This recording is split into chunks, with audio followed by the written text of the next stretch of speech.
Bueno, el día de hoy vamos a informar sobre dos asuntos que tenemos pendientes. Uno es el de el cero impunidad, lo que se ha avanzado en la detención, esclarecimiento, castigo a responsables de asesinatos de dirigentes sociales, de ciudadanos y de periodistas. Este informe lo va a rendir Rosa Isela Rodríguez, secretaria de Seguridad y Protección Ciudadana. Y posteriormente vamos a informar, porque también aquí se hizo ese planteamiento, de las acciones que se están llevando a cabo en los municipios aledaños al Aeropuerto General Felipe Ángeles, de cómo desde el principio se está trabajando, qué se ha hecho, qué nos falta, y también se pidió que se informara sobre los 2,000 millones de pesos que recuperó el Infonavit y cómo se está aplicando ese dinero. En el caso de las acciones de desarrollo urbano, las intervenciones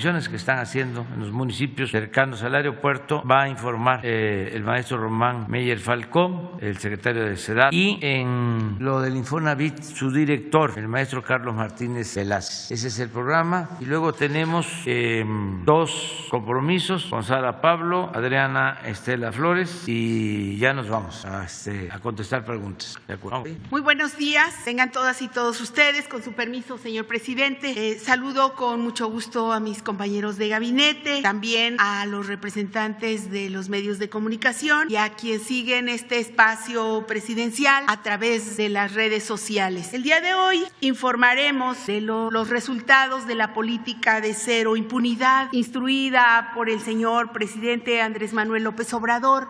Solamente son algunos de los ejemplos que desde los diferentes áreas de seguridad y de justicia trabajan en el país. Desde la Secretaría de Seguridad y Protección Ciudadana se realizan labores de atención a la sociedad para recoger las denuncias, para atender a la población desde las mesas de paz estatales y regionales. Este reporte, el que vamos a dar el día de hoy, es resultado del trabajo coordinado de la Guardia Nacional, de la Coordinación Nacional Antisecuestro, del Centro Nacional de Inteligencia, de la Secretaría de la Defensa Nacional, de la Secretaría de Marina, con la Fiscalía General de la República, con el Poder Judicial, y hoy especialmente hemos trabajado y en algunas, en todas se ha tenido resultados con las fiscalías de los estados de Guerrero, de Jalisco, de Michoacán, la Fiscalía de Oaxaca, la Fiscalía de Puebla, de Quintana Roo, de Veracruz y de Zacatecas, y de las Secretarías de Seguridad de Oaxaca, Quintana Roo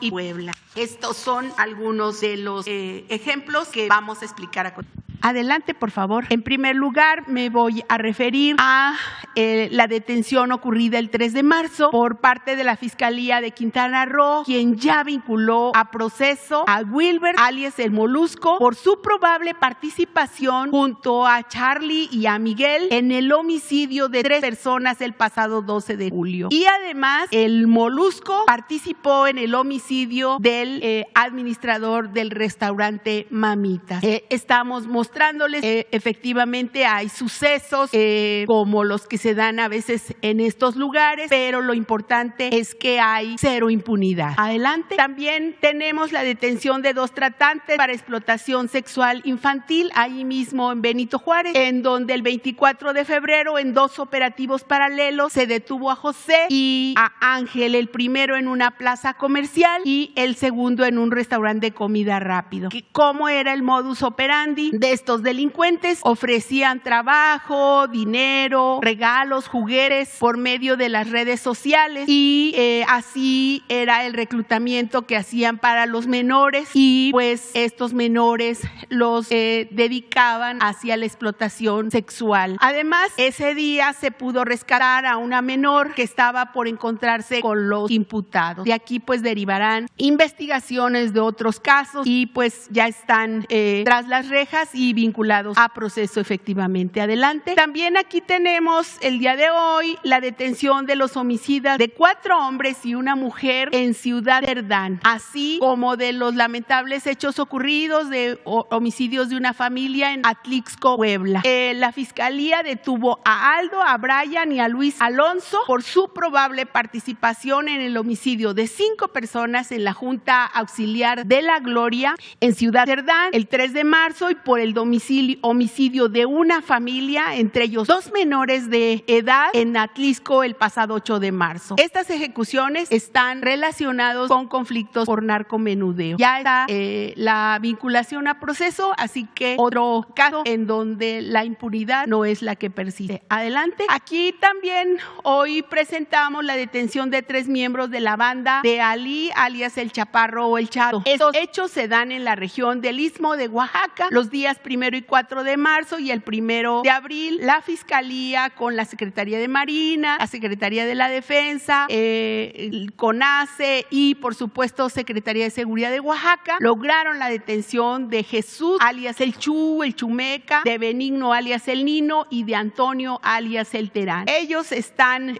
acusados de participar en la desaparición de una persona el pasado 21 de agosto. Los 3 detenidos son presuntos operadores de la banda del Chaparro o El Chato, dedicado al contrabando de drogas, de secuestros y de homicidios. Adelante. También está la detención de un secuestrador en Fresnillo el 24 de marzo. Las fiscalías de Zacatecas y de Aguascalientes y la Coordinación Nacional Antisecuestros de la Secretaría de Seguridad detuvieron a Héctor, quien secuestró a un comerciante en Fresnillo el pasado 22 de noviembre. Otra persona más que ya no seguirá haciendo otros delitos y está pues ya en el reclusorio. También adelante está la detención del fundador del cártel independiente de Acapulco. Él tiene nombre Abner Noé, alias El Traumado. Este personaje fue detenido en Tonalá, era el líder de los Magnos Acevedo, presunto homicida, generador de violencia y fundador del cártel independiente de Acapulco. Él tenía como modus operandi usar las redes sociales para difundir fake news y generar zozobra en el estado y amenazas contra la población. Básicamente los homicidios y extorsiones eran contra comerciantes y locatarios de mercados públicos en Acapulco y él había movido su centro de operaciones a Jalisco, pero con la buena coordinación de los 2 estados y la CONACE se pudo tener esta buena detención. Él ingresó al Cerezo de Chilpancingo y pues ya está vinculado con una medida de prisión preventiva oficiosa. Adelante. En el caso de Pinotepa Nacional, Oaxaca, el 29 de marzo se dio la detención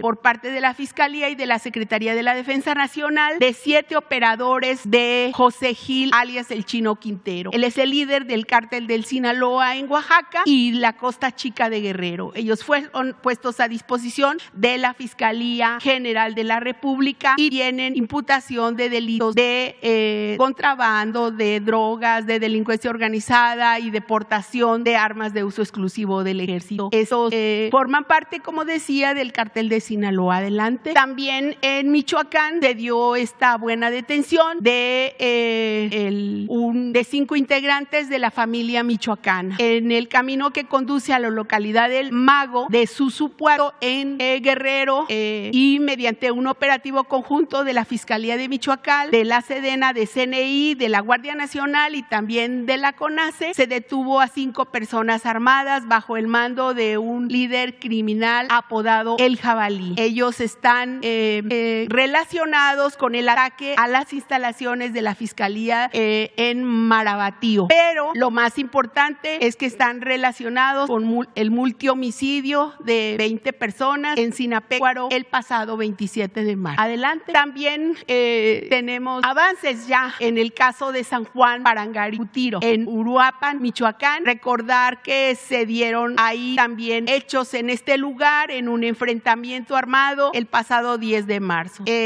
Por la actuación de la Guardia Nacional detuvo la detención de estas personas, ya se pusieron a disposición de la Fiscalía General de la República y se logró la vinculación de los 30 detenidos. Y esto Esto es importante porque se hace en coordinación con la Fiscalía Estatal de Michoacán. Adelante. También aquí, esto fue el día de ayer, ahora lo hemos presentado en el Gabinete de Seguridad y es muy importante cómo se privilegia la inteligencia y la Coordinación Nacional Antisecuestros en coordinación con la Secretaría de Marina. Se logra la detención de Enrique alias El Viejón, El Barbas, El Cejas, líder de una célula delictiva dedicada al robo de autotransporte en las autopistas del Arco Norte y en la autopista hacia Querétaro. Esta detención se da cumplimiento por una orden de aprehensión de homicidio calificado, pero aparte pues hay imputaciones sobre él, sobre robo de transporte. Ese es un objetivo prioritario que se tenía desde hace algunas semanas y está pues como fue ayer, apenas está en proceso de vinculación. Adelante.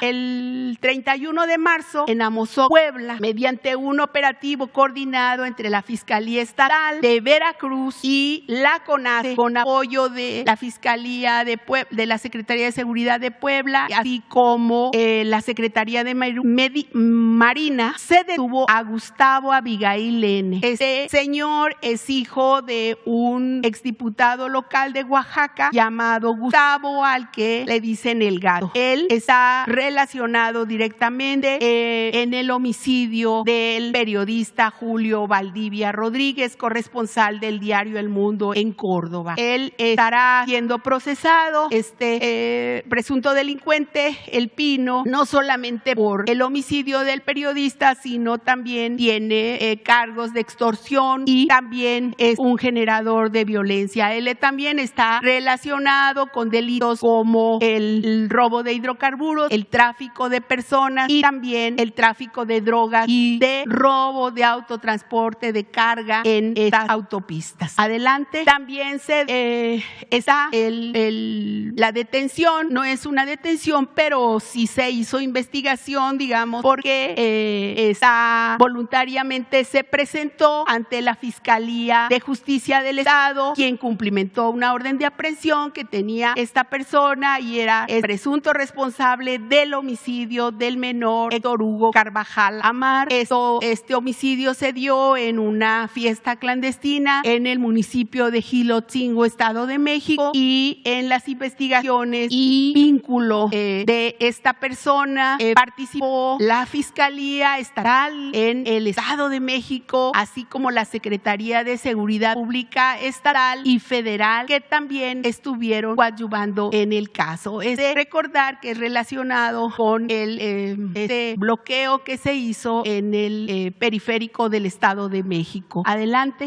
Esto es un resumen que nos ha pedido el señor presidente que hagamos de cómo es el seguimiento de las investigaciones de los lamentables homicidios de 6 periodistas que se han dado en 2022. Primero decir que de los 6 casos, en resumen, se tienen 21 detenciones o vinculaciones. ¿Qué quiere decir? Que estas personas están tras las rejas ya llevando un juicio penal correspondientes en todos los casos. Y hay personas que todavía estamos en búsqueda, que ya sabemos que están identificados, ya conocemos el nombre, incluso en 2 de los casos hay una recompensa en estos casos, pero en todos los demás estamos siguiendo las investigaciones. Adelante. En todos los casos hay avances.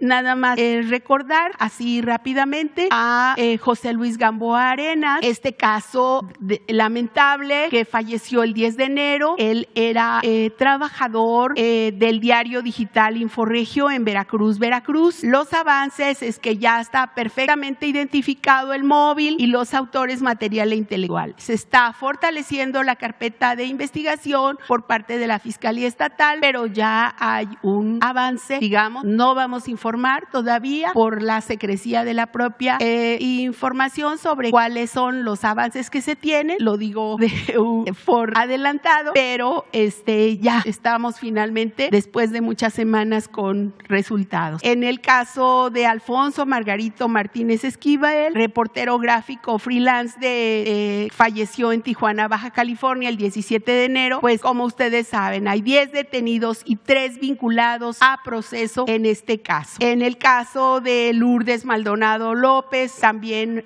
fallecida en Tijuana, Baja California, el pasado 23 de enero. Ella era reportera de Radio Sin Fronteras. Hay 3 vinculados a proceso y se continúan con las investigaciones. Hay que decir que ninguna de las carpetas está cerrada y que se continuará hasta llegar siempre hasta las últimas evidencias de las investigaciones. En el caso de Eber Fernando López, en Salina Cruz, Oaxaca, fallecido el 18 de febrero pasado, él estaba en Noticias Web. Los avances es que hay 2 detenidos y 2 vinculados a proceso. En este caso, la Fiscalía General de la República atrajo la investigación que llevaba la Fiscalía en Oaxaca y que había vinculado a esas 2 personas detenidas. En el caso de Juan Carlos Muñiz, asesinado en Fresnillo, Zacatecas, el pasado 4 de marzo, él era reportero del portal Testigo Minero. Él sí fue detenido, aquí se presentó, recordar, hay un detenido. Y en el caso de Armando Linares López,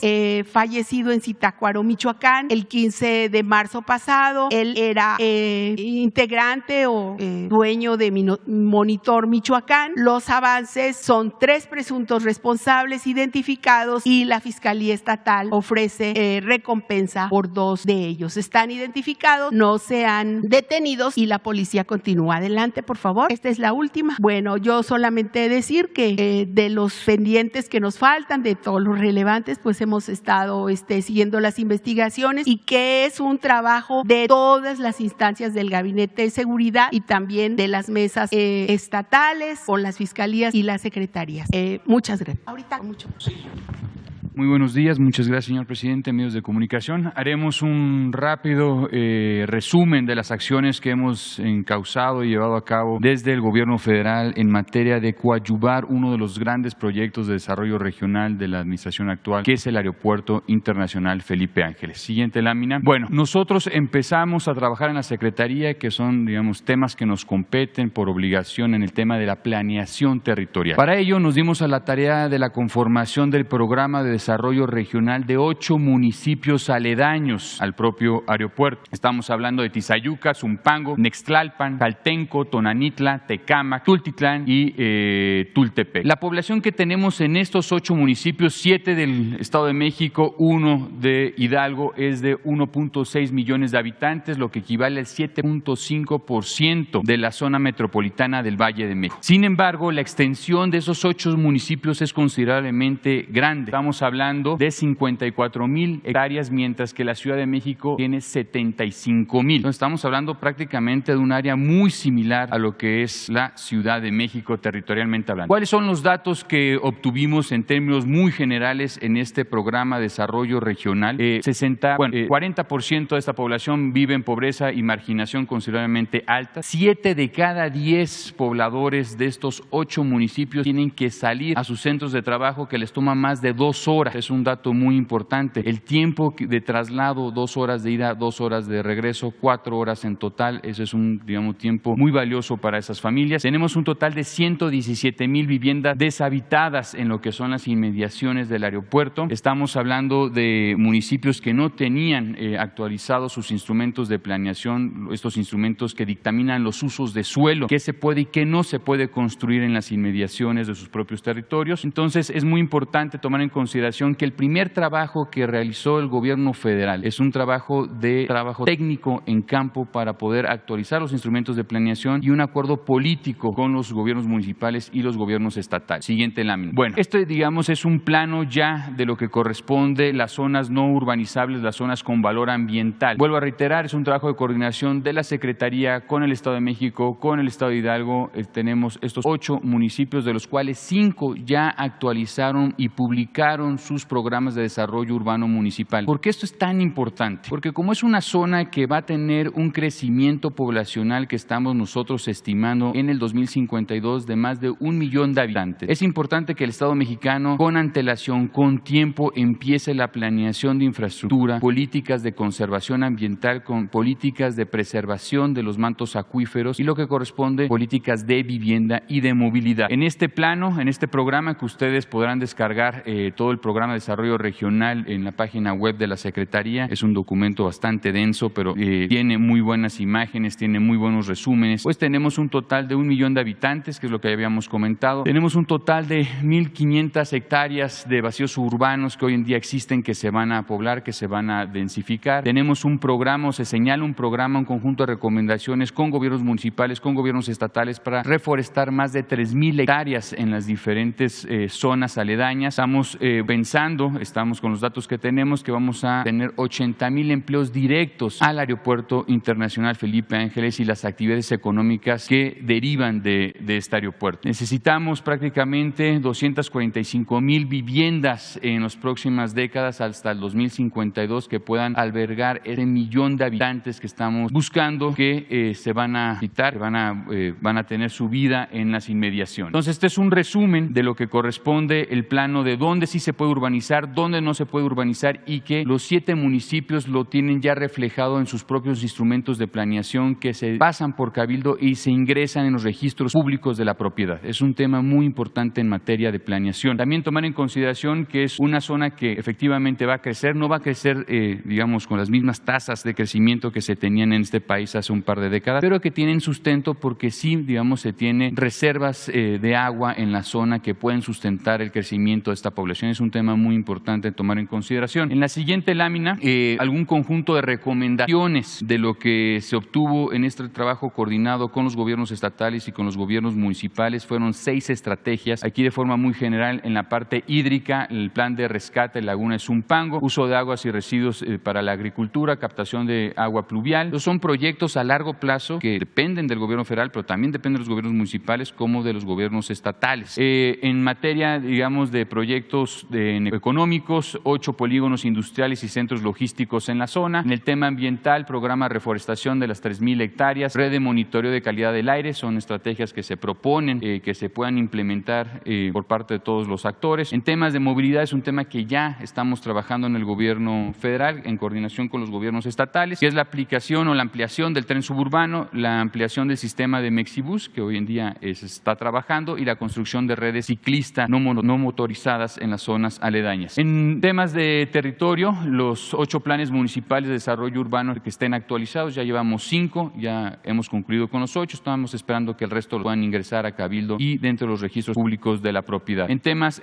socioeconómicos y culturales, programas de mejoramiento urbano, que es lo que ahorita vamos a profundizar, y recuperación de centros históricos. Entonces, en materia de planeación, se realizó el programa de desarrollo regional, se tuvo un acuerdo político con los 8 municipios, con los 2 gobiernos estatales, de no modificar los usos de suelo si no se tenía un consenso y un acuerdo técnico de cómo hacerlo. Eso es muy importante. Siguiente lámina. Ahora ya, digamos, en materia de una de las recomendaciones de los 6 lineamientos, que es la inversión en infraestructura y equipamiento básico. A través del programa de mejoramiento urbano en el 2020 llevamos a cabo intervenciones en Cuautitlán, Cali, 6 obras, 230 viviendas, Nicolás Romero, 5 obras, 227 obras, Ecatepec, 5 obras, 1,300 viviendas, Texcoco, 6 obras, 500 viviendas, Chimalhuacán, 10 obras, 220 viviendas y Chalco, 6 obras, 370 acciones de vivienda. Todas estas acciones en el 2020 ya están concluidas, son equipamientos, espacios públicos que ya están siendo usados al día de hoy. Ahora, en relación en el 2021, sigue los programas de inversión en servicios y equipamientos básicos en los municipios aledaños al Aeropuerto Felipe Ángeles. En Jaltenco, 4 obras, 1,200 acciones de vivienda, Zumpango, 5 obras, 3,000 acciones de vivienda, Tecama, los municipios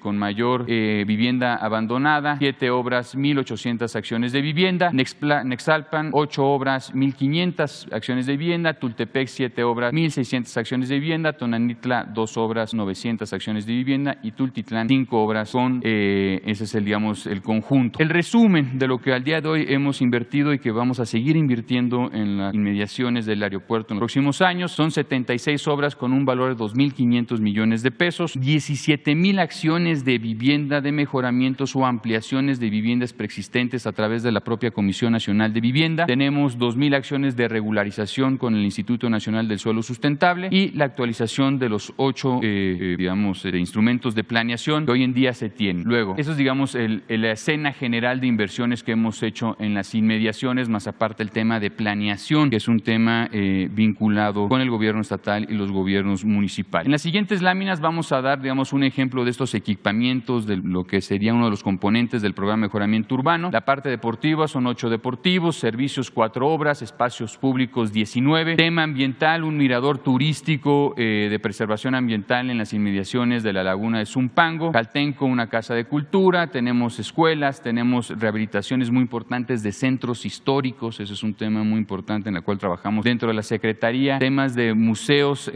vinculados a las actividades económicas de los propios municipios y temas de mercados públicos, que es a lo que nosotros nos estamos dedicando últimamente. Estamos hablando que este conjunto de acciones ya llevadas a cabo desde el 2020-2021 nos dan un total de 30,000 empleos, más de 730,000 metros cuadrados de intervención, beneficiando a más de 1.8 millones de personas, tomando un radio de influencia de 750 metros de cada una de las intervenciones. Esto equivale prácticamente a 40 zócalos de la Ciudad de México. En la siguiente lámina vamos a ver un ejemplo de cada una de las diferentes intervenciones que realizamos en las inmediaciones. En Tecámac tenemos un espacio público que nos ha dado muchos beneficios a la población a nivel local. Es un parque de más de 3 kilómetros de largo, era un vacío urbano en Tecámac con una inversión de 70 millones de pesos, 83,000 metros cuadrados de espacios y equipamientos públicos que se usan de forma muy intensa a lo largo del todo el día, más en la parte nocturna, donde tenemos equipamientos de fútbol, básquetbol, skateparks, plazas públicas, andadores, etcétera. Siguiente lámina, tenemos en el Parque Bicentenario en Ecatepec, probablemente uno de los parques de mayor densidad urbana que existe. Recordemos que Ecatepec es el municipio más denso que tenemos a nivel nacional, por lo cual da servicios a una población considerablemente alta. De intervención, estamos buscando tener una segunda etapa a finales de este año. Siguiente lámina, tenemos, estos son como ejemplos muy puntuales. Tultitlán, ya entregamos un mercado público en el centro histórico. Estamos a las esperas de que los comerciantes se puedan reubicar al interior. Es una intervención mucho más pequeña, pero son ejemplos como muy puntuales de este total de 80 proyectos que realizamos. Siguiente lámina, tenemos Tultepec, el Museo de la Pirotecnia. Comentar que, bueno, Tultepec es un municipio que vive de la pirotecnia. Su economía principal está sustentado en lo que es la producción de la pirotecnia, por lo cual nos solicitaron de forma muy puntual, tanto comerciantes, la población en su conjunto y las autoridades locales, poder conformar un museo interactivo donde se puedan realizar actividades de pirotecnia los fines de semana para turistas, para las propias comunidades, por lo cual pues dejamos en la plaza central un espacio considerablemente amplio para que dentro de la plaza central del museo se puedan llevar estas actividades en relación a la pirotecnia, y todo, digamos, en las inmediaciones a esta intervención pues van a ser salas de exposición sobre la cultura de la pirotecnia a nivel nacional, en particular en Tultepec. Asimismo, este proyecto está vinculado con el rescate de una de las principales vialidades de Tultepec y su centro histórico. Siguiente lámina, tenemos una casa de cultura y renovación al entorno urbano en Jaltenco. Esta es una casa de cultura bastante chica, pero también tenemos la rehabilitación del centro histórico de Jaltenco. Siguiente lámina, tenemos diferentes equipamientos. Este es, digamos, un equipamiento muy chiquito, muy modesto, de 14 millones de pesos, pero muy importante para comunidades como Tonanitla, que no tenían una estación de bomberos, que era una de las principales demandas, a pesar de ser un municipio tan pequeño, no tenían esa infraestructura. Les conformamos esa infraestructura, se le pudo donar un camión por parte del gobierno del estado, y hoy en día tiene mucha actividad esta pequeña estación de bomberos, que significa mucho para esa comunidad. Siguiente lámina, tenemos intervenciones, por ejemplo, el centro histórico de Chalco, todo el centro histórico, 5 cuadras a la redonda se hizo intervención, cambio de líneas de luz, media tensión, se remetieron por debajo del nivel de piso, agua, luz, drenaje, espacios públicos, equipamientos, mucha iluminación. Este centro histórico también es un centro comercial, es un centro vivo, tiene mucho comercio, y pues nos da mucho gusto de poder generar este tipo de equipamientos y espacios públicos, sobre todo en los centros históricos de los municipios que hicimos mención anteriormente. La siguiente lámina, tenemos otros ejemplos. Tenemos una escuela, un jardín de niños en Tultepec que ya entregamos y que estamos a esperas de que el gobierno estatal pueda ya hacer las inscripciones correspondientes para los niños de este jardín de niños en Tultepec. Es un espacio muy chiquito, pero muy bien ejecutado, muy bien logrado, y lo que buscamos en muchos casos, ya sean escuelas, centros de salud o estaciones de bomberos, es que también el sentimiento, digamos, la sensación espacial, pues genere, digamos, una disposición correcta del funcionamiento de estos equipamientos. Siguiente lámina, hasta ahí llegamos. Cerramos con un video bastante chiquito, de 1 minuto y medio, y sería cuánto. El Gobierno de México, a través de la SEDATU, transforma el territorio para el bienestar de sus habitantes. Acompañando al proyecto del Aeropuerto Internacional Felipe Ángeles, se ejecutaron obras de mejoramiento urbano en 13 municipios de la zona metropolitana del Valle de México, con una inversión de más de 3,000 millones de pesos en Cuautitlán Izcalli, Nicolás Romero, Ecatepec, Texcoco, Chimalhuacán, Chalco, Jaltenco, Zumpango, Tecámac, Nextlalpan, Tultepec, Tonanitla y Tultitlán. También, más de 17,000 familias recibieron apoyos directos para la mejora de su vivienda. Con estos proyectos se generaron casi 30,000 empleos directos.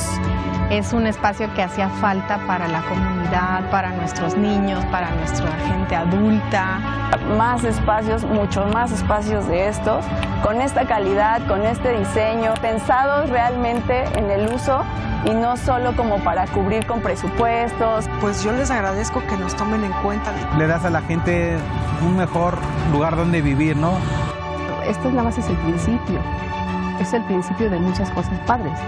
La transformación de México desde el territorio avanza. Permiso, señor presidente. Informamos sobre lo que se planteó aquí el lunes por el compañero Marco Olvera del caso del señor Alonso, que vive en Washington y que tenía un crédito con el Infonavit.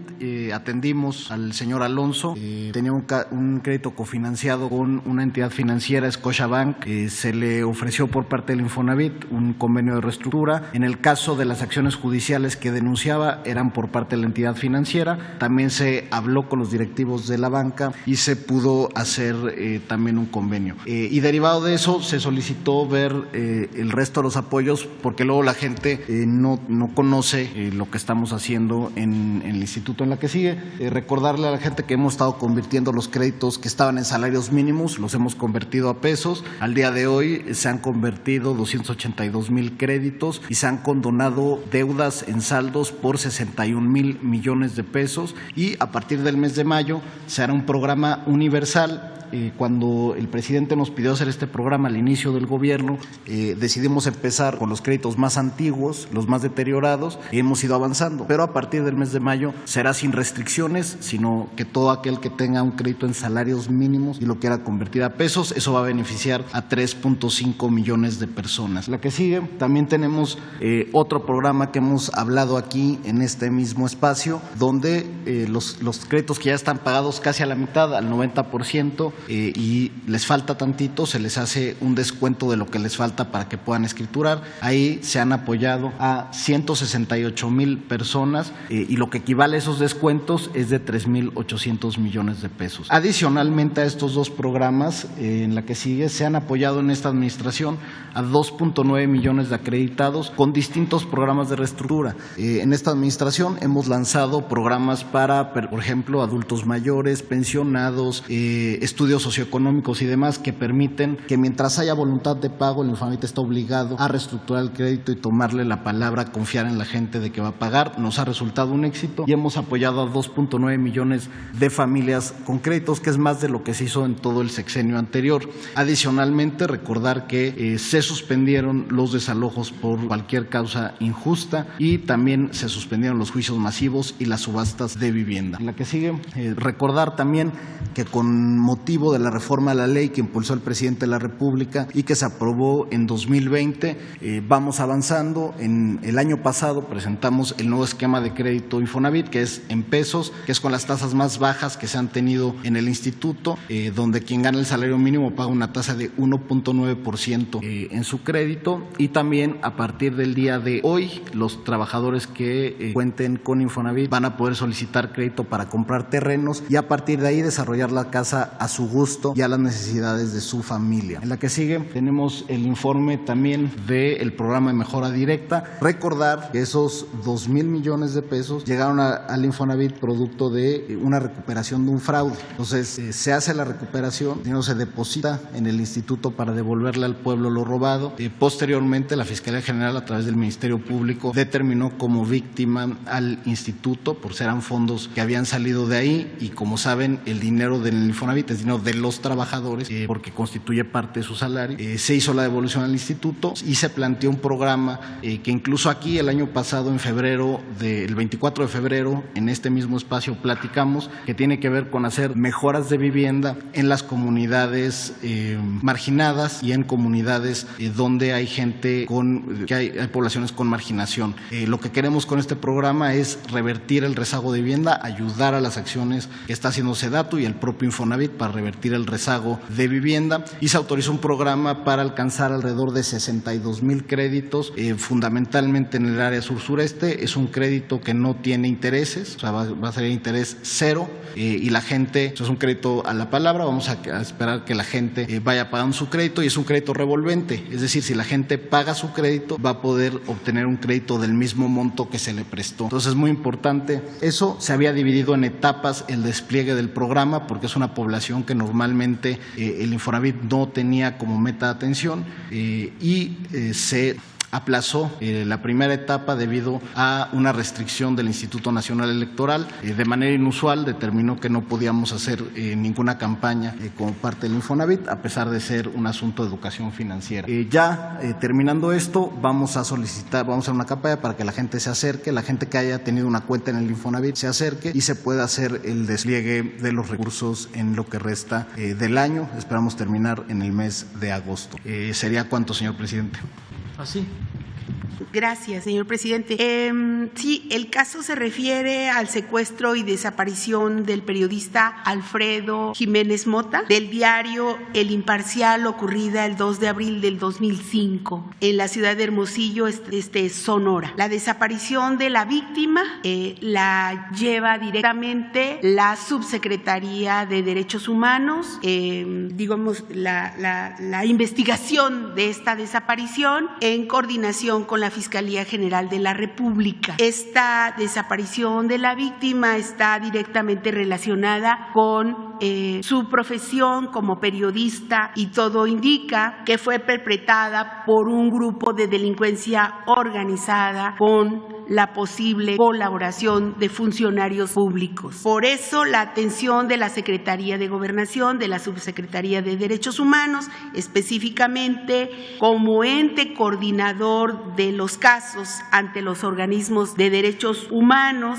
ha atendido ese caso a través de la comunicación estrecha con la representación y también con las víctimas indirectas. En septiembre de 2018, el Estado mexicano propuso a la Comisión Interamericana de Derechos Humanos iniciar el proceso de un acuerdo de solución como vehículo para reparar a las víctimas de las violaciones. Entre marzo de 2019 y noviembre de 2021, la Secretaría de Gobernación ha generado diversas reuniones con la representación y las personas víctimas indirectas y múltiples reuniones de coordinación con las dependencias del Estado para delinear una reparación integral a favor de las personas víctimas del periodista Alfredo Jiménez. La Secretaría de Gobernación incluso ha trabajado coordinadamente con los acompañantes de las víctimas, con quienes son de la Robert F. Kennedy Human Rights, así como de la Sociedad Interamericana de Prensa, y un asesor legalmente acreditado por la Comisión Ejecutiva de Atención a Víctimas. Esta firma del acuerdo de solución se llevó a cabo el 8 de diciembre de 2021 y el evento se realizó aquí un acto de reconocimiento de responsabilidad internacional del Estado en Empalme, Sonora. Recordar que este acto de reconocimiento de responsabilidad de donde es oriunda la familia del periodista Jiménez Mota. La Secretaría de Gobernación trabaja coordinadamente con la Fiscalía General de la República, con la Secretaría de Relaciones Exteriores, con la Comisión de Víctimas, con la Comisión Nacional de Búsqueda, con el IMSS y con el Gobierno de Sonora para dar cumplimiento a para el acuerdo de solución. Este acuerdo tiene un avance de aproximadamente 50%, hay que decirlo. Finalmente, ¿cuáles son los avances relacionados con el acuerdo? Uno, el reconocimiento de responsabilidad, donde el Estado reconoció su responsabilidad internacional respecto a la violación de los artículos 5º, 7º, 8º, 13º y 25 de la Convención Americana sobre Derechos Humanos. Y el acto de reconocimiento de responsabilidad del Estado se llevó a cabo el 8 de diciembre de 2021. Sobre las investigaciones, la Fiscalía Especial para la Atención de Delitos Cometidos contra la Libertad de Expresión, esta Fiscalía atrajo el caso en mayo de 2020. La Fiscalía tiene contacto directo también con la representación y con las víctimas indirectas a través de un equipo especial de delitos de alto impacto. Nosotros nos hemos reunido para darle seguimiento a las investigaciones, la Secretaría, y el próximo viernes también estamos convocados a continuar con el expediente y a procurar dar con los responsables de este lamentable crimen. Entonces, en conclusión, hay acuerdos y acuerdos reparatorios también para las víctimas, pero lo importante y lo que ellos demandan es dar con los responsables directos de este crimen. Entonces, nosotros estamos con la Fiscalía después de la petición que aquí se hizo por instrucción directa del señor presidente de saber exactamente en dónde están las investigaciones y en qué podemos colaborar. Eso sería la respuesta. Bueno, pues vamos a abrir para iniciar. Quedó pendiente Sara, Pablo y Adriana Estela Flores. Gracias, presidente. Buenos días.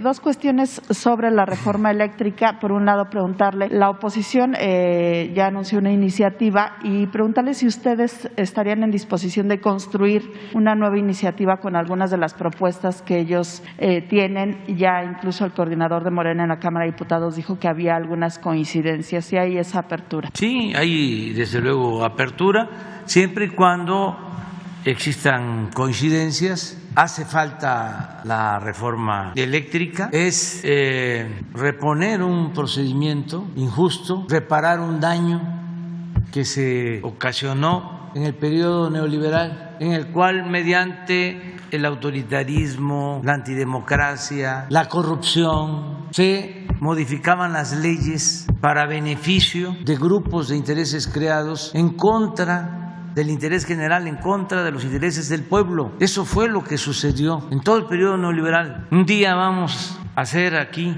la relatoría sobre las reformas que se hicieron a la Constitución, todas para beneficio de grupos, de minorías, para financieros, para grandes corporaciones económicas, para traficantes de influencia y desde luego con el propósito de saquear, de convertir bienes nacionales, bienes del pueblo, en bienes privados, transferir bienes públicos a particulares y modificaron prácticamente toda la Constitución. Esto fue lo que sucedió con la llamada reforma energética. Y cuando hablo de que se valieron de actos de corrupción, hay pruebas de que compraban los votos. Es un periodo vergonzoso. Entonces, lo que se está ahora proponiendo ni siquiera es en todo, porque es la privatización de las pensiones, es la privatización de los ferrocarriles, es la privatización de las minas, es la privatización de los bancos, es la privatización del petróleo, la privatización de la industria eléctrica, la privatización de los reclusorios, la privatización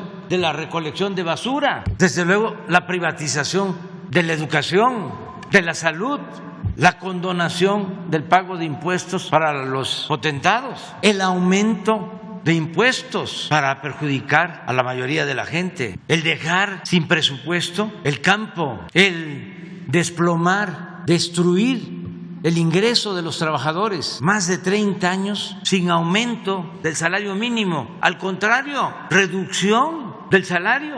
Y todo eso pasó por el Congreso, legalizaron de manera corrupta el fraude, las injusticias, el saqueo. Entonces, ahora solo en lo que corresponde a la industria eléctrica no nos estamos metiendo a reparar el daño que causaron con la privatización del petróleo. No estamos recuperando los convenios o las áreas petroleras que se entregaron a empresas que supuestamente iban a invertir para producir más petróleo y se iba a tener una utilidad compartida, que iban a ganar las empresas y también iba a ganar la nación. Ya lo hemos dicho, de 110 contratos, 2 están funcionando, operando. Todos los demás fue pura especulación, vender las acciones en el mercado financiero. Los que recibieron los contratos, las concesiones, ya muchos se deshacieron de ellas, pero se quedaron con muchísima utilidad. Entonces, no nos estamos metiendo en eso. Se están respetando esas concesiones, aun cuando hay incumplimiento, cuando engañaron. Hemos actuado de manera muy responsable para no dar motivo a que pongan el grito en el cielo diciendo de que vamos a expropiar y que no hay confianza para la inversión extranjera. Todo eso que utilizan, como en el caso de la industria eléctrica, las energías limpias, como antes también para saquear al CONACYT, hablaban de la innovación tecnológica. Y dale con la innovación tecnológica. ¿Saben qué hicieron de innovación tecnológica? Construyeron edificios y desde luego se robaron el dinero y ahí están esos edificios como elefantes blancos. Pues ahora es energía limpia para hacer negocios sucios. De modo que el PRI tiene que definirse. En el caso del PAN no se puede esperar mucho. No es justificación, pero el PAN surgió para defender los intereses de particulares, de empresas nacionales y extranjeras. No hay que olvidar que el PAN nace en 1939, un año después de la expropiación petrolera, para oponerse a la política del general Cárdenas. Es un partido desde sus orígenes conservador. Incluso hay quienes han estudiado la historia del partido y lo vinculan con grupos o con el pensamiento nazifascista. Eso es tema de discusión y debate, pero de que ha habido intervención de ese pensamiento en México, sin duda, eso lo tenemos probado. Llegaron a hacer en Italia volantes cuando Mussolini para distribuirlos en México. Entonces, eso tiene, aunque no estemos de acuerdo, pues una lógica. Pero en el caso del PRI, si el general Cárdenas expropió el petróleo, fue el que creó la Comisión Nacional, la Comisión Federal de Electricidad, la Comisión Federal de Electricidad. Y luego, el presidente López Mateos nacionaliza la industria eléctrica para beneficio de los mexicanos. Vale la pena hoy de nuevo leer la carta que escribió López Mateos. ¿La puedes poner? 1960. ¿Y de qué partido era Adolfo López Mateos? Ahora, ¿qué tiene que ver Alejandro Moreno con este pensamiento? Sí, votan en favor de las empresas o el jefe político del PRI, Moreira, Rubén Moreira. Miren lo que decía Adolfo López Mateos. Septiembre 27, 1960. Les devuelvo la energía eléctrica que es de la exclusiva propiedad de la nación, pero no se confíen, porque en años futuros algunos malos mexicanos identificados con las peores causas del país intentarán por medios sutiles entregar de nuevo el petróleo y nuestros recursos a los inversionistas extranjeros. Ni un paso atrás fue la consigna de don Lázaro Cárdenas del Río al nacionalizar nuestro petróleo. Hoy le tocó, por fortuna, a la energía eléctrica. Pueblo de México, los dispenso de toda obediencia a sus futuros gobernantes, agregaría, y legisladores, que pretendan entregar nuestros recursos energéticos a intereses ajenos a la nación que conformamos. Una cosa obvia es que México requiere de varios años de evolución tecnológica y una eficiencia administrativa para lograr nuestra independencia energética. Sería necio afirmar que México no requiere de la capacitación tecnológica en materia eléctrica y petrolera. Pero para ello, ningún extranjero necesita convertirse en accionista de las empresas públicas para apoyarnos. Solo un traidor entrega su país a los extranjeros. Los mexicanos podemos hacer todo mejor que cualquier otro país. Cuando un gobernante extranjero me pregunta si hay posibilidad de entrar al negocio de los energéticos o a la electricidad, le respondo que apenas estamos independizándonos de las invasiones extranjeras que nos vaciaron el país, pero que en tanto los mexicanos sí queremos invertir en el petróleo americano o en su producción de energía eléctrica, por si quieren un socio extranjero. Esto lo pensaba cuando tomamos la decisión de comprar la refinería Deer Park de Texas. En México la Constitución es muy clara. Los recursos energéticos y los yacimientos petroleros son a perpetuidad propiedad única y exclusiva del del pueblo mexicano. El resto de las especulaciones al respecto son traición a la patria industrial del país. No implica una subasta pública de nuestros recursos naturales ni la entrega indiscriminada del patrimonio de la patria. Presidente Adolfo López Mateos. Esto es lo que está en cuestión. Entonces, ¿por qué mencioné al señor Rubén Moreira? Porque proponen buscar coincidencias y de 12 aspectos de la reforma dicen estar de acuerdo con 6. Desde luego, pues es un avance. Pero no había pasado ni una hora y ya estaba declarando que ni así, porque ya están pensando en definirse en favor de las empresas extranjeras. Ojalá y cambien de parecer, pero sobre todo los legisladores que actúen con independencia y, repito, que tengan la arrogancia de sentirse libres y rebelarse y pensar que la patria es primero. Eso es lo que está ahora en debate. Presidente, y preguntarle también, el día de ayer se realizó un mitin en el Monumento a la Revolución convocado para apoyar a la reforma eléctrica, pero donde también se habló de la revocación de mandato. Si no serán sancionados de nueva cuenta por este mitin, justo ayer también se dictaron medidas cautelares para algunos integrantes de su gabinete por los actos de la semana pasada.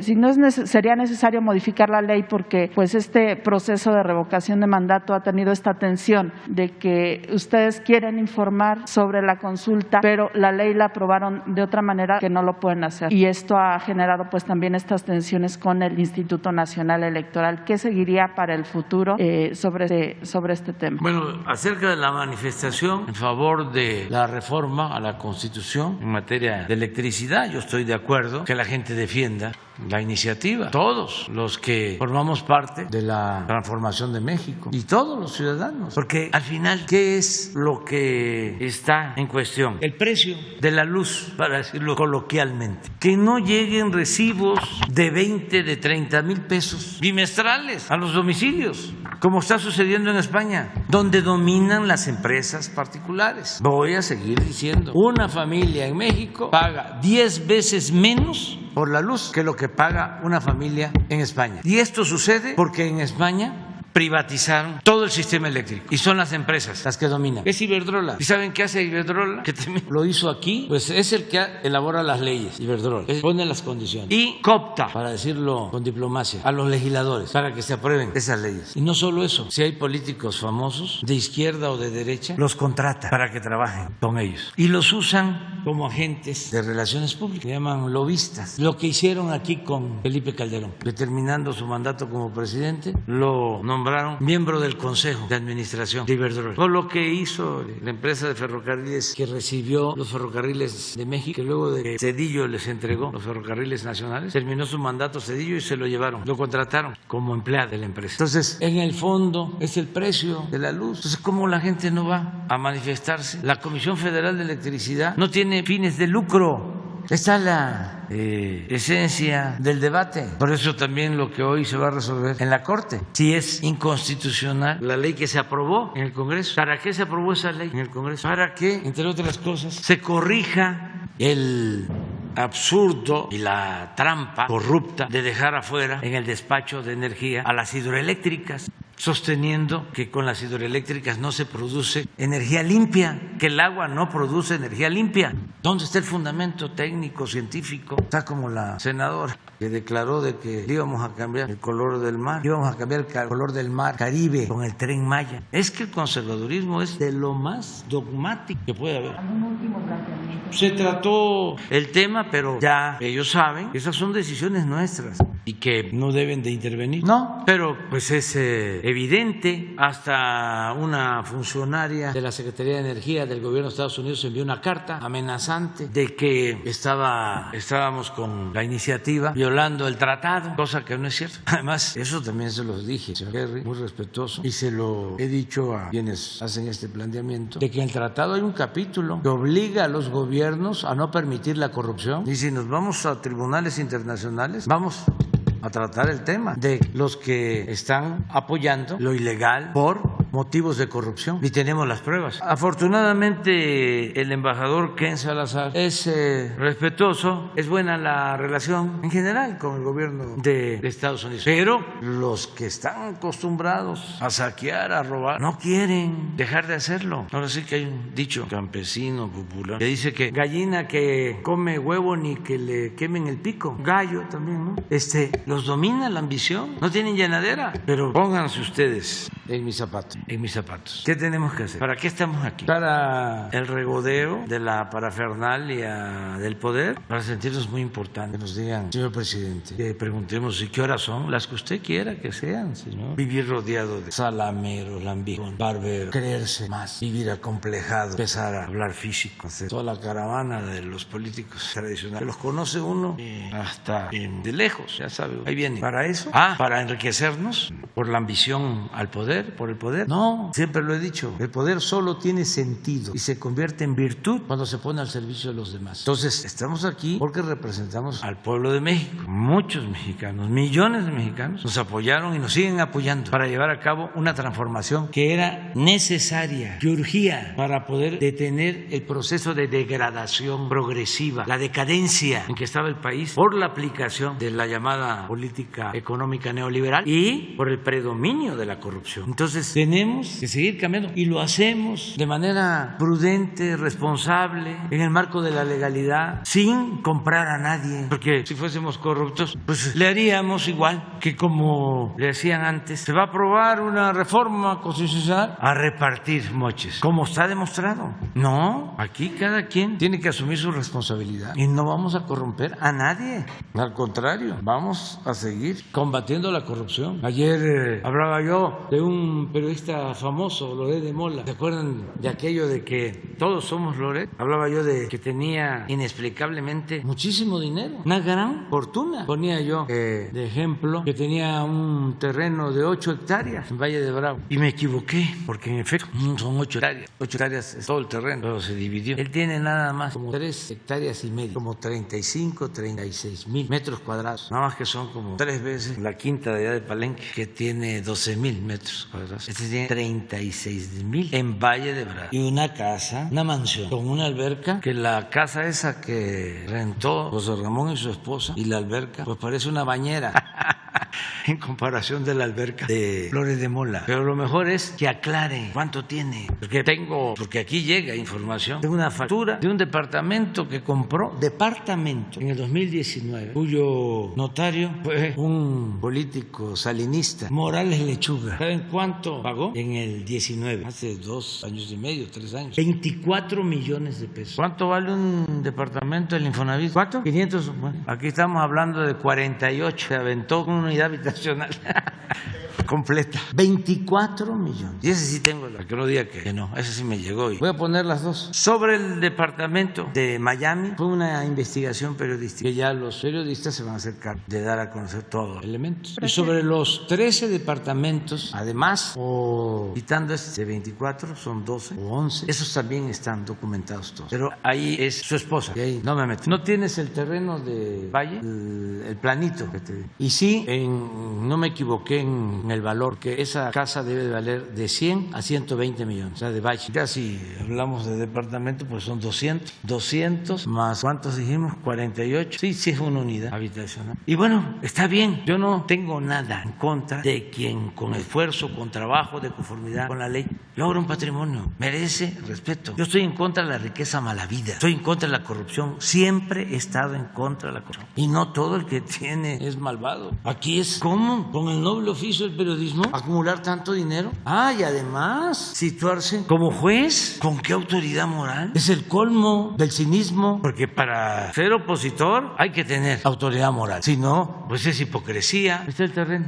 La superficie exactamente son 34,516. Y es que era un lote, por eso hablé de 8. Está dividido. Era, porque todo esto es historia, del señor Limón, que fue secretario de Educación, Miguel Limón. Todo el terreno. Él era el que tenía las 8 hectáreas. Y él fue el que vendió. vendió el terreno y luego ya lo reconstruyó la casa. ¿Por qué no le pones una factura del departamento de 24 millones? ¿No la tienes ahí? Bueno, mañana. La del departamento de 24 millones, cuya escritura hizo el señor Morales Lechuga, también procurador con Salinas de Gortari. Miguel Limón, lo recuerdo porque fue primero director del INI allá en 1983, 84. Estaba Miguel de la Madrid. Lo recuerdo porque yo fui director del INI el sexenio anterior y dejamos una radiodifusora, entre otras cosas, XENAC, La Voz de los Chontal, y la cerraron porque la tacharon de subversiva. Y ahora ya de nuevo está la estación. La abrimos después de años, una estación bilingüe de la zona Chontal. Y luego, cuando era secretario de Educación,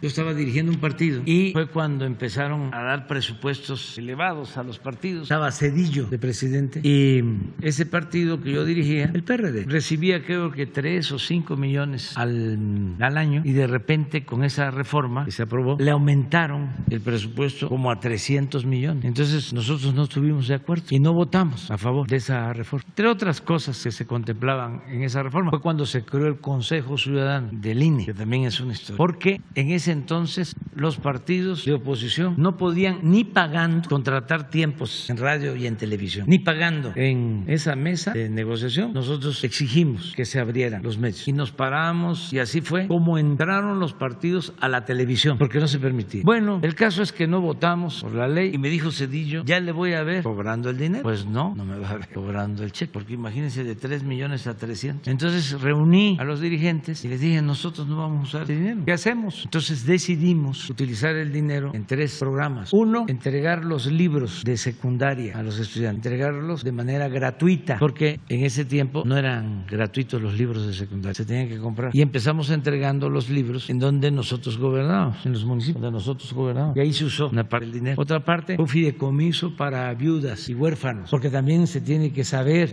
los jóvenes, de que en la lucha por la democracia muchos perdieron la vida, sobre todo en el 88 y durante el gobierno de Salinas, en Michoacán, en Guerrero, en muchas partes. Entonces quedaron viudas, quedaron huérfanos, y con ese dinero se creó un fideicomiso para entregarle apoyo a viudas y a huérfanos. Y lo tercero fue que desde entonces creamos casas de apoyo a los migrantes en las ciudades fronterizas. Bueno, ¿qué creen que pasó? ¿Por qué lo de Miguel Limón? Que como en los libros se le ponía que era un donativo, pues nos acusaron de que estábamos haciendo propaganda, lo mismo, ¿no? Esto es como las figuritas, ¿no? Dice uno, esta ya la tengo, o esta película ya la vi con el paso del tiempo. Pero ¿qué creen? Que por esa medida se decidió, el presidente Zedillo decidió que todos los libros de secundaria se entregaran de manera gratuita. Se logró eso. A partir de entonces ya los padres de familia no tienen que comprar los libros de secundaria. Entonces, tienes la factura, ponla. Entonces, este señor Limón era el secretario de Educación. Cuando les estoy planteando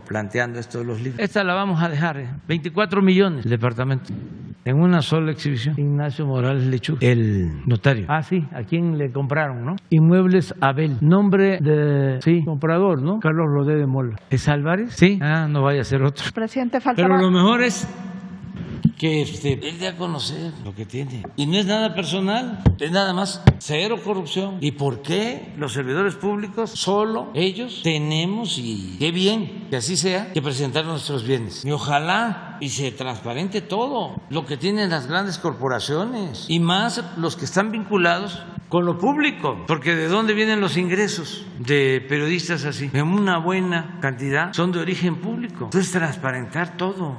Y nada de corrupción, sea quien sea, porque eso es lo que nos va a ayudar a sacar adelante el país. Porque, repito, ese es el principal problema de México, la corrupción política. Ese fue por siglos. Bueno, desde que llegó Cortés, el mismo Bernal Díaz del Castillo, en su Historia Verdadera de la Nueva España, describe de cómo se roban los invasores españoles el tesoro de Moctezuma, y los soldados de más rango empiezan a quedarse con partes del tesoro. Eso lo cuenta, ¿verdad? Y dice, ya cuando lo repartieron no era nada, ya se lo habían robado, y durante la colonia imperaba la corrupción. 2 veces quemaron este palacio y fue por corrupción que se peleaban el virrey con el arzobispo por los negocios. Y luego en el siglo XIX lo mismo, corrupción. Imagínense la corrupción tan grande que significó el que nos hayan arrebatado más de la mitad de nuestro territorio y los grandes negocios en el porfiriato, la entrega de los bienes nacionales, como en el periodo neoliberal, a sus allegados, las compañías deslindadoras. Declaró Porfirio que todo el territorio nacional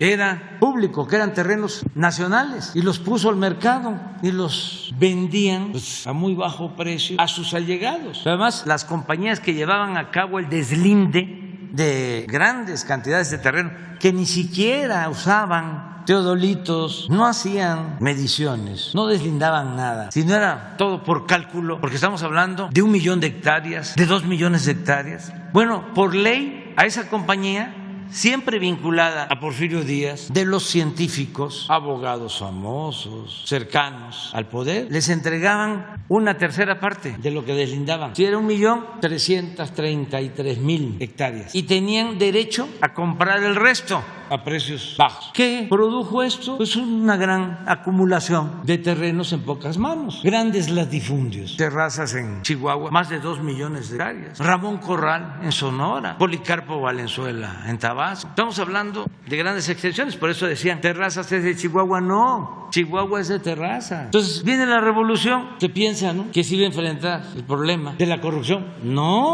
No pudo la revolución con eso. El mismo Obregón contaba, pues sin ninguna limitación, como si se tratara de algo normal, de que cuando en Celaya le quitan el brazo de un cañonazo, cuando se enfrentan con las fuerzas de Villa, dice que andaban buscando su brazo, no lo encontraban, y él le pidió a un amigo que lo conocía muy bien que sacara una moneda, tenía un nombre, un azteca, y que donde se había dado el encuentro, la batalla, el enfrentamiento, lo paseara así. El azteca dice que Obregón lo comentaba, que se hizo el milagro porque empezó el brazo a ir hacia la Azteca y lo agarró, y así encontró su brazo. Y hay historias, ¿no?, de corrupción narradas pues por los grandes historiadores. Don Daniel Cosío Villegas decía en un extraordinario libro que lo recomiendo, un ensayo para los jóvenes porque es vigente, que se llama La crisis de México, es de los años 40 del siglo pasado. Él asegura que lo que acabó con la revolución desde entonces era la corrupción. Nada ha dañado más que la corrupción. Y luego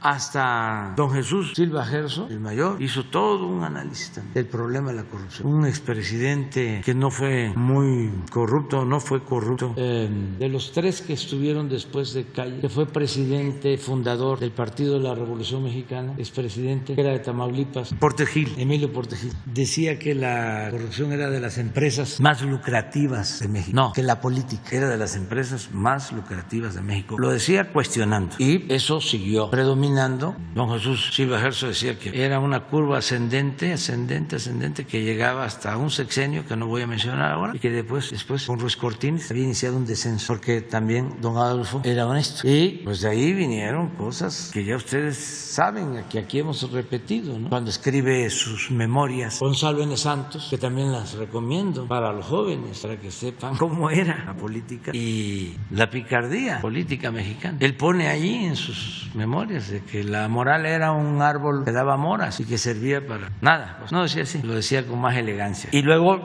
lo de político pobre político. Pero nada se compara, todo eso que hemos visto, todo ese repaso, con la corrupción que imperó durante el periodo neoliberal. Es la corrupción más indignante, rapaz, en toda la historia de México, en los 36 años de política neoliberal. Es que acabaron con todo, y superaron a Porfirio Díaz en saqueos, en entregas de bienes de la nación. Pues nada más, hablábamos de las compañías deslindadoras. Porfirio Díaz llegó a entregar 50, 60 millones de hectáreas. Sí, pero en el periodo neoliberal fueron 120 millones de hectáreas. Vamos, les voy a poner un ejemplo. El general Cárdenas le entregó a los campesinos de 1934 a 1940, a 1 millón de familias mexicanas, de familias campesinas, 18 millones de hectáreas. Felipe Calderón entregó a las empresas mineras 26 millones de hectáreas. Y todo se entregó a particulares. Afortunadamente no les dio tiempo de llevarse todo. Es como el que asalta un banco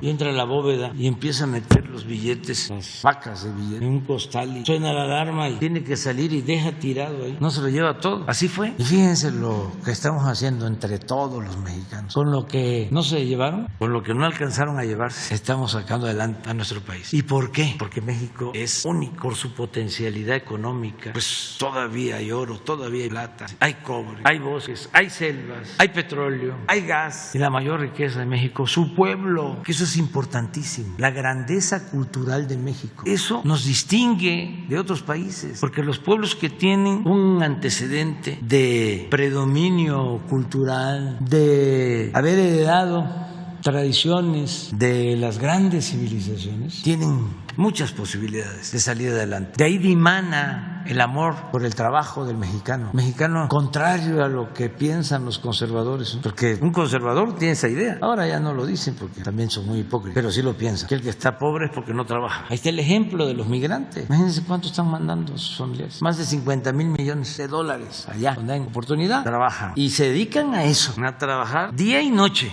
Es un pueblo trabajador. Los mejores trabajadores de la construcción, los mexicanos. Pues por eso salimos y enfrentamos todas las calamidades. Corrupción, saqueos, pandemias, inundaciones, temblores, todo. Por esos antecedentes. Yo hablaba en una ocasión de cómo bombardean y destruyen prácticamente Japón, y de los escombros resurge por la cultura. Por eso es grande nuestro país. Ya se nos fue el tiempo.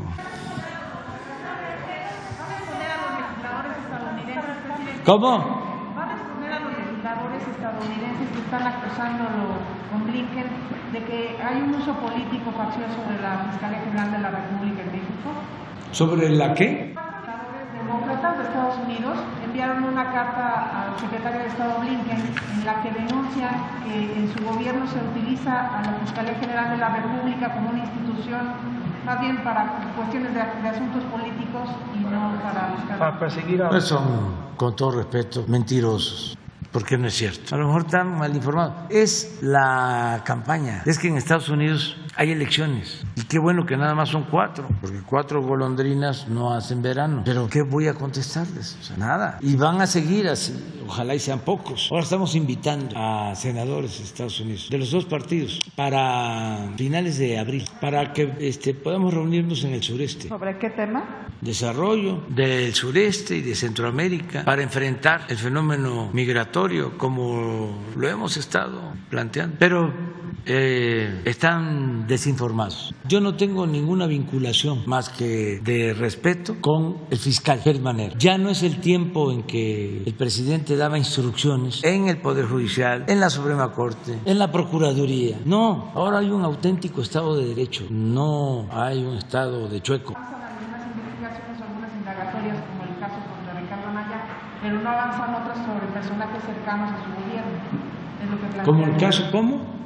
Ellos plantean que sí avanzan las investigaciones cuando se trata de enemigos políticos de su gobierno, pero cuando se trata de gente cercana a su gobierno no avanzan las indagatorias. Eso ponen en la carta. Pues no es cierto, mienten, están, lo menos que puedo decir, desinformados. Nosotros no actuamos por consigna en contra de nadie y es la Fiscalía la que resuelve, y a mí me gustaría que se resolviera todo lo más pronto posible, todo, porque la justicia tiene que ser pronta y expedita, pero todavía hay procedimientos muy engorrosos, pero de eso a que haya consigna, pues hay una gran distancia. Es que estos senadores a lo mejor no me conocen y a lo mejor están acostumbrados a otra cosa, pero esto ya cambió. Ojalá se informen y si tienen pruebas que las presenten, pero por lo general son denuncias sin sustento. Es por la temporada y porque ahora los conservadores de México están acusándonos en el extranjero. Van allá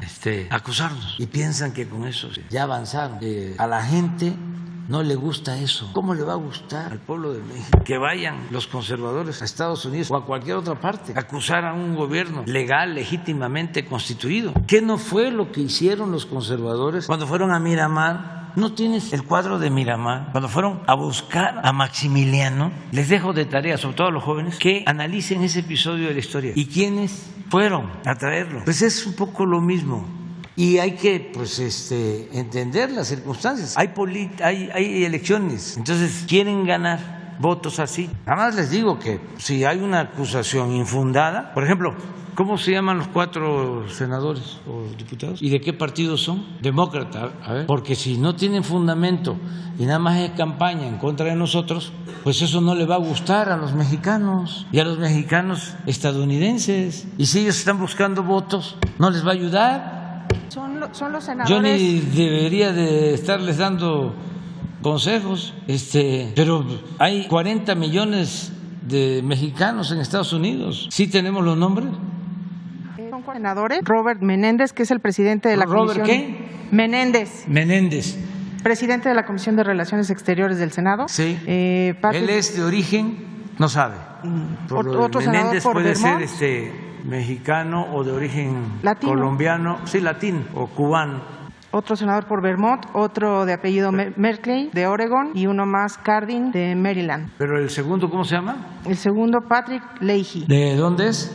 De Vermont. ¿Y los 4 del Partido Demócrata? Sí, los 4 son demócratas. No, nada más decir que están equivocados, desinformados. Miren, con esto vamos a terminar.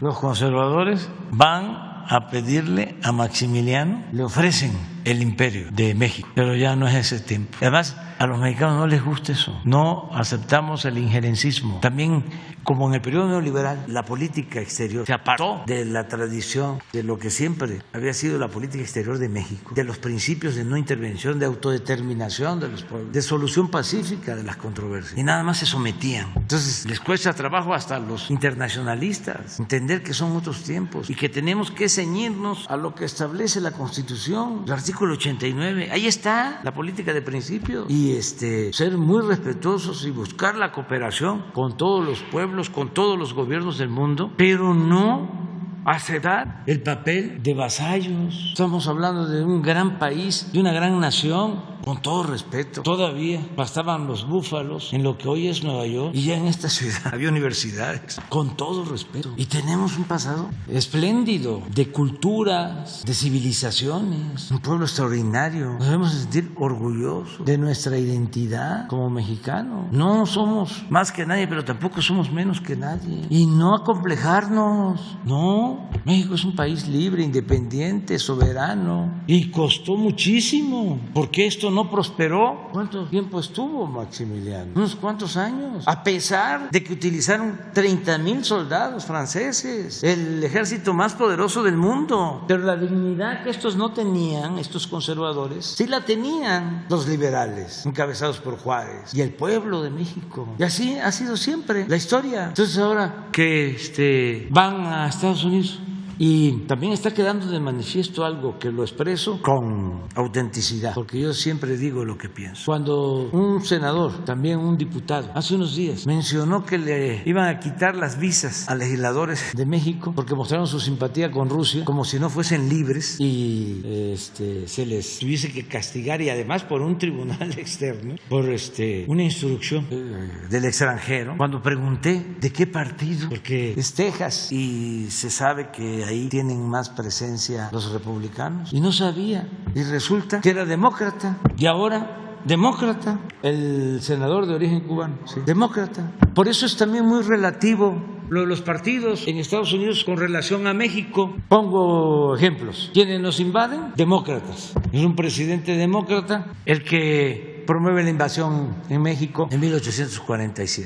Paul. Y en el 14, Wilson. Era un gran presidente, Woodrow Wilson, también demócrata. Pero era demócrata, y esa es la otra cara de la moneda, Franklin Delano Roosevelt, que nos trató con mucho respeto, de los mejores presidentes de Estados Unidos. Él y su embajador, Joseph Daniel. Y miren, republicano, Lincoln, que se entendió muy bien con Juárez, muy bien, al grado de que Lincoln nunca reconoció al imperio, a Maximiliano, nunca, Abraham Lincoln, nunca. Cuando lo asesinan, escribe una carta a Juárez lamentando esa cobardía. Y era republicano, Lincoln. Por eso, ojalá, y todos, es que no solo es aquí en México, es en el mundo, que se tienen que ir conociendo nuestras posturas. Hoy se va a votar en la ONU porque están proponiendo en el Consejo de Seguridad, y México es miembro del Consejo de Seguridad de la ONU, la expulsión de Rusia. Lo que hemos nosotros planteado es que no debemos votar por la expulsión de Rusia, ni estar en contra tampoco. Nos vamos a abstener. ¿Y por qué la abstención? Que también es una postura. Porque imagínense cómo resolvemos el conflicto de Rusia con Ucrania si no tenemos una intermediación. ¿Para qué es la ONU? ¿Cómo vamos a dinamitar un instrumento que es fundamental para conseguir acuerdos de paz y evitar la guerra y que la gente no siga sufriendo, sobre todo la gente inocente? ¿Por qué no aceptar de que esa guerra dejó al descubierto el fracaso de la política? Porque la política se inventó para evitar la guerra. ¿Por qué se soslayó el problema? ¿Por qué no se le imprimió más diplomacia a la actividad política y se evitó la guerra? ¿Por qué azuzar y no buscar la solución pacífica? Nosotros vamos a seguir insistiendo en que se consiga la paz. Esa es nuestra postura. Y para eso es la ONU. Y para eso es el Consejo de Seguridad. Si no, ¿quién lo va a hacer? Señor presidente, la cantidad de civiles... Eso que lo tiene que investigar también la ONU, que tiene organismos con ese propósito. Hay organismos de derechos humanos dependiendo de la ONU. Sí, lo que sobra en la ONU son organismos de todo tipo, pero cuando deberían de aplicarse no lo hacen a tiempo. ¿Que no pudieron, antes de que se desatara la guerra, convocar a las partes? ¿Qué hicieron? Nada. Y es fácil decir, vamos a decretar sanciones y vamos a mandar armas. Pues sí. ¿Y las vidas? ¿Quién pone los muertos? Entonces hay que reparar el procedimiento y llamar a las partes a la negociación, al diálogo, a parar la guerra. No estar, en este caso sí, polarizando y azuzando. Sí, no va a poder la ONU hablar con Rusia porque expulsaron a Rusia. Entonces, ¿quién va a hablar con el gobierno ruso? A lo mejor están pensando que los de la OEA, ¿cómo se llama? Almagro. Bueno, ya me voy. ¿Cómo? No, es que no puedo hablar de eso. Pero de las sanciones del INE que le impuso a los funcionarios. Me faltó también decirles que ayer fui a Macanear.